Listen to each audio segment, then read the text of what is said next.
Chinese smartphone manufacturer ZTE took us by surprise last year with the Max Pro, namely because of its $100 price tag, on MetroPCS. Its big, bright, beautiful screen, solid performance, and long-lasting battery made its disappointing camera easy to forgive. Now, ZTE's back with another budget-focused phone, the Max XL. It's the spiritual successor to the Z Max Pro, but outfitted with a bigger battery and other minor updates. Best of all, it costs the same $100 with a $30 discount, though this time that price is available only on Boost Mobile. You can't expect much for a $100, and while the Z Max Pro surprised us, the Max XL is a little underwhelming. A long-lasting battery is the best thing going for it, and you'll have to live with a sluggish processor, and another disappointing camera. Slightly thicker, but more comfortable to hold. You'd be forgiven for mistaking the Max XL for the Z Max Pro. From the front, the two phones look identical. Despite the Max XL's massive 6-inch footprint, I didn't find it any more awkward to handle than last year's Z Max Pro.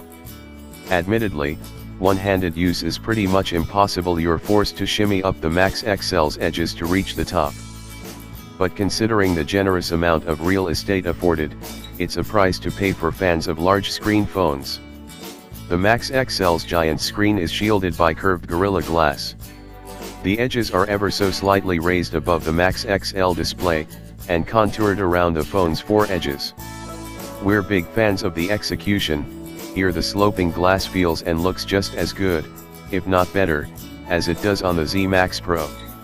While the XL is lighter than the Pro, it feels bulkier and is thicker. It's likely due to the bigger battery in the XL, and we don't mind after all, who doesn't want more battery life? The other differences between the two phones are a little tougher to spot. The Max XL inherits the Z Max Pro's sturdy textured power button and 2-button volume rocker. The SIM card tray and micro SD card slot haven't moved from their respective positions on the phone's upper left side.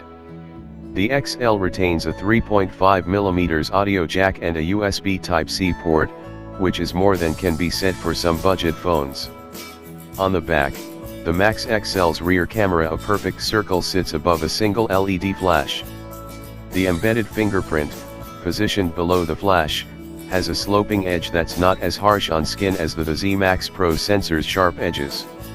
There's one similarity between the Max XL and Z Max Pro we were disappointed to see: its 3-button row of touch-sensitive navigation buttons.